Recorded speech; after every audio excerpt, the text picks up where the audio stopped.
Welcome et bienvenue to the launch of the Sango project by the Central African Republic. My name is Alexei Jordanov and I have the honor of being your host today.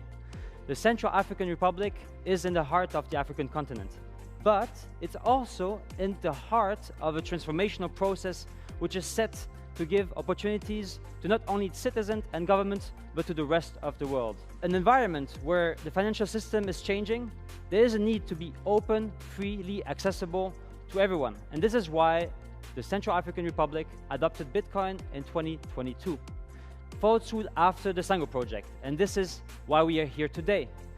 We invited experts from all over the world to come here and tell you more about what it means for you and me to be part of this journey. So, as a first speaker, let me introduce the President of the Central African Republic, Professor Faustin Archange Touadéra.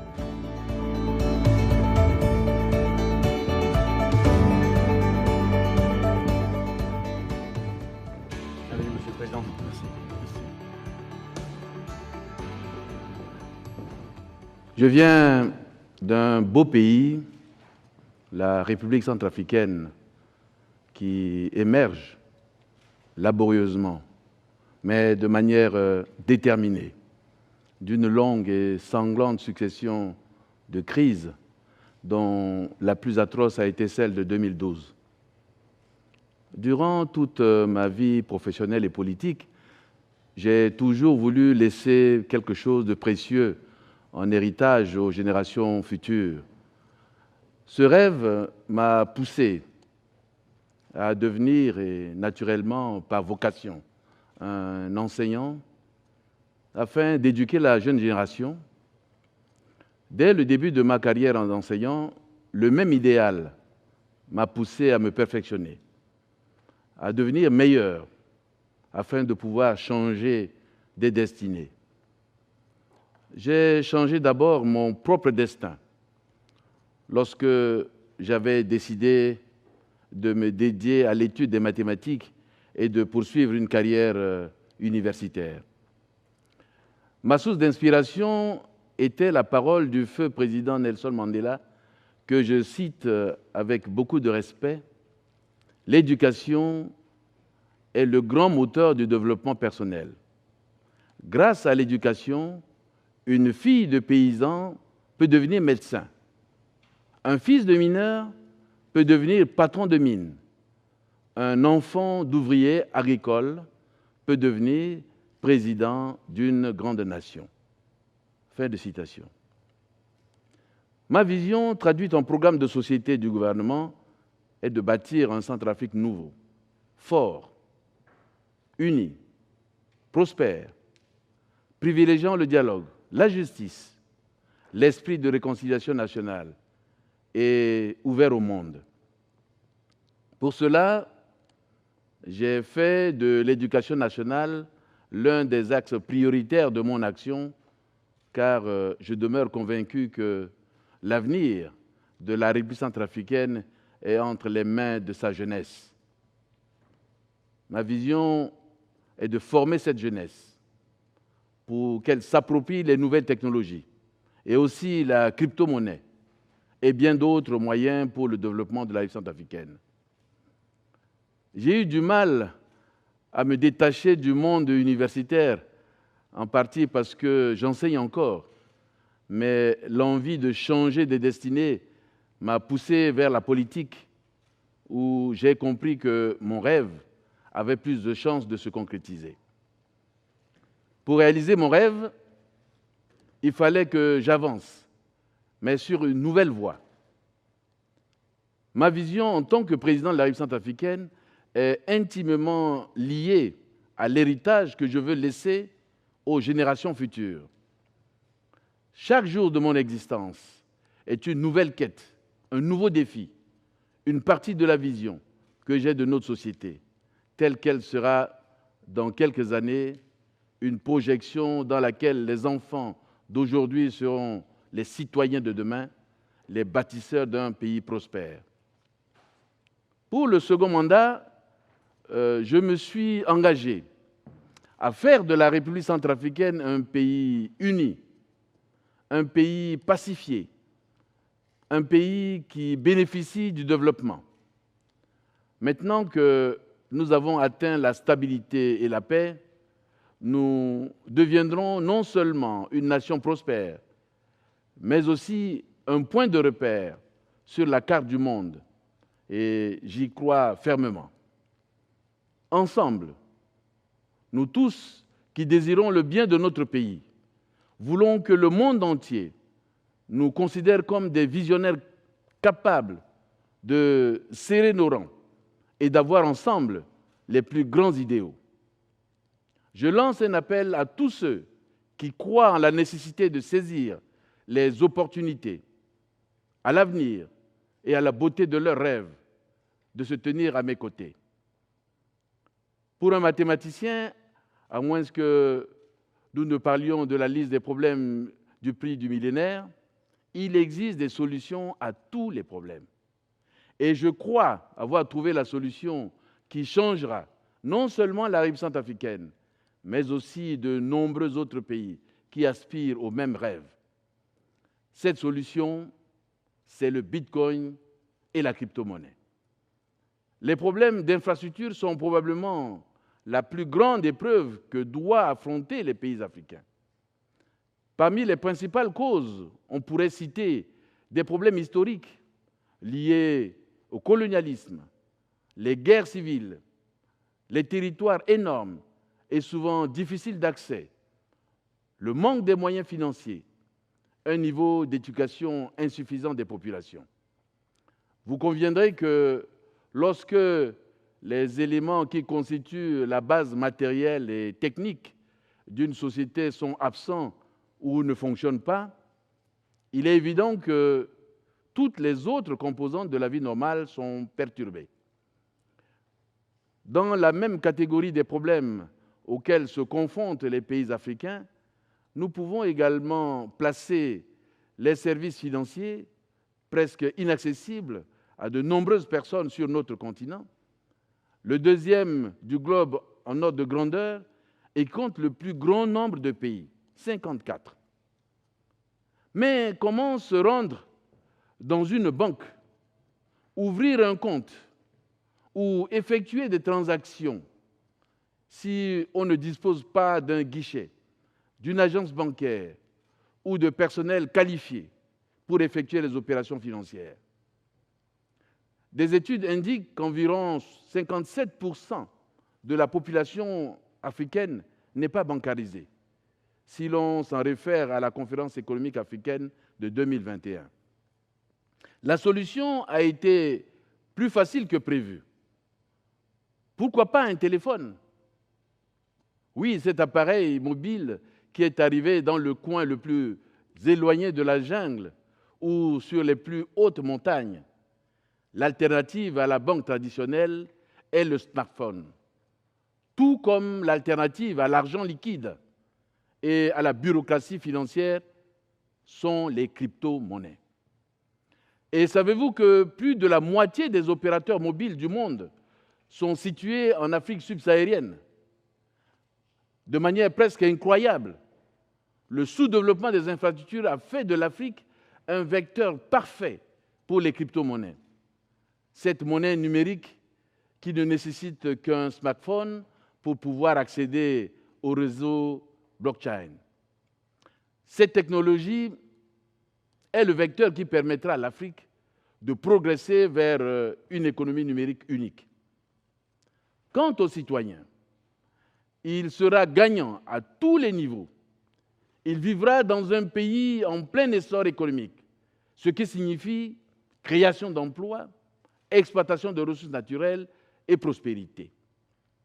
Plus encore, il va bénéficier des avantages propres au monde, des transactions financières virtuelles qui, contrairement aux transactions bancaires classiques, ont en leur faveur la rapidité d'accès, la vitesse d'exécution, le manque de bureaucratie, de frais et des commissions bancaires coûteuses. Pour l'Afrique, il existe déjà une vision, une crypto-monnaie commune et un marché intégré des capitaux qui pourrait stimuler le commerce et soutenir la croissance. La technologie va donner une identité au continent en réduisant les coûts. La vision est parfaite et nous n'avons plus de temps d'attendre qu'elle s'inscrive dans la réalité. Nous avons donc pris notre destin en main. Pour nous, l'économie formelle n'est plus une option. Une bureaucratie impénétrable nous maintient enfermés dans des systèmes qui ne nous donnent pas la possibilité d'être performants. Notre solution, c'est de repenser notre philosophie économique. C'est ce que nous avons fait et la route qui s'ouvre devant nous fait entrevoir un grand succès pour le peuple centrafricain, pour les générations futures, pour l'avènement d'un avenir prospère et sûr. Je voudrais vous parler un peu du modèle de la République centrafricaine. Je dois rappeler que la République centrafricaine est un vaste territoire de 623 000 km², peuplé d'environ 5 millions d'habitants, dont plus de 70% de jeunes. C'est une terre bénie par sa beauté naturelle extraordinaire et ses innombrables ressources naturelles, diverses et variées, dont regorge son sous-sol et son sol non encore exploités. Nos priorités nationales ont toujours été de créer un État équilibré, un gouvernement stable, une économie en croissance et corrélativement d'assurer la prospérité de nos concitoyens. Pour atteindre ces objectifs, la seule manière entrevue consiste à trouver des solutions innovantes pour pouvoir financer les secteurs critiques de l'économie. En République centrafricaine, si vous voulez ouvrir un compte bancaire, vous devez vous rendre à la banque. Vous devez marcher longtemps, parfois très longtemps. Vous devez vous rendre à un guichet. Vous devez affronter des fonctionnaires. Imaginez qu'avec ce que nous proposons, tout peut se faire à distance, sans avoir à se déplacer. Les crypto-monnaies, fonctionnant entièrement en se basant sur la blockchain, tous les frais de transaction sont automatiquement exclus, ce qui aidera les gens à augmenter leur rendement et à investir sans frais supplémentaires. La crypto-monnaie permet aux personnes les plus pauvres de réaliser des investissements sur lesquels elles ont un contrôle.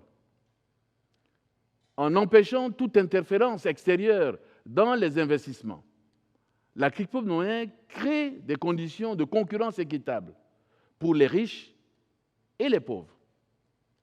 Vous vous interrogez certainement sur le point de savoir si un pays où la stabilité financière est fragile, la crypto-monnaie est-elle une solution viable? La réponse est oui. Et pourquoi? Parce qu'elle possède la capacité de mettre fin à la corruption, d'empêcher la discrimination et de prévenir l'inflation. N'est-ce pas là le moyen le plus efficace de mettre fin à la pauvreté dans le monde? N'est-ce pas là la meilleure façon de faire bouger les choses dans notre économie? N'est-ce pas là ainsi que nous l'avons créé, les prémices d'une vie meilleure pour nos concitoyens? Comme vous le savez certainement, la République centrafricaine est le premier pays d'Afrique à adopter le Bitcoin comme monnaie de référence paiement et le premier au monde à adopter à l'unanimité le projet de loi régissant la crypto-monnaie. Cette nouvelle page de l'histoire de notre nation représente un pas ferme sur la voie qui ouvre d'incroyables opportunités pour la République centrafricaine. Blockchain va dépasser les normes conventionnelles et offrir la possibilité de prospérer économiquement. Il s'agit d'une vision orientée vers l'avenir et le progrès. Notre nation doit pouvoir suivre son destin et se connecter le plus rapidement possible au monde le plus dynamique, le plus moderne, le plus populaire actuellement, le monde des crypto-monnaies. Car nous pensons avant tout à la manière dont il changera la vie de nos concitoyens et à la façon dont nous réussirons à créer une économie stable et propre et prospère. Il convient de faire ce qui est nécessaire pour le bien de tous, en gardant à l'esprit les générations futures à qui nous devons laisser un héritage significatif. Sango Coin sera la monnaie de la nouvelle génération pour la République centrafricaine. Sango signifie que nous parlons enfin le langage de l'argent. La République centrafricaine, ainsi que je viens de le rappeler, est assise sur une montagne de ressources, une richesse inestimable, l'or, diamants, métaux rares, des trésors inexploités par manque d'infrastructures. Le Sango Coin sera l'accès direct à nos ressources pour le monde entier. Sango Coin sera ce dont nous avons besoin pour mettre en place les mécanismes permettant la création des revenus, le bon fonctionnement du circuit financier afin de générer une économie durable et faire démarrer les moteurs de notre économie. Nous allons créer des infrastructures qui nous aideront à rendre l'industrie rentable. L'industrie créera des emplois, générera des revenus pour les gens qui auront une meilleure vie. Et une meilleure vie signifiera l'accès aux services sociaux de base. Avant de laisser la place aux autres présentateurs, je tiens à remercier les gens du monde entier pour leur soutien accordé à la République centrafricaine. Croyez en la République centrafricaine, croyez en moi, suivez-moi, suivez-nous dans la construction d'un nouvel avenir. Merci. Singala Mingi, merci. Thank you, Mr. President, for those heartfelt words, this grand vision, and all the project that you shared. Thank you. Now that we've had a comprehensive vision about what the Sango project will be about, it's time to introduce our next speaker.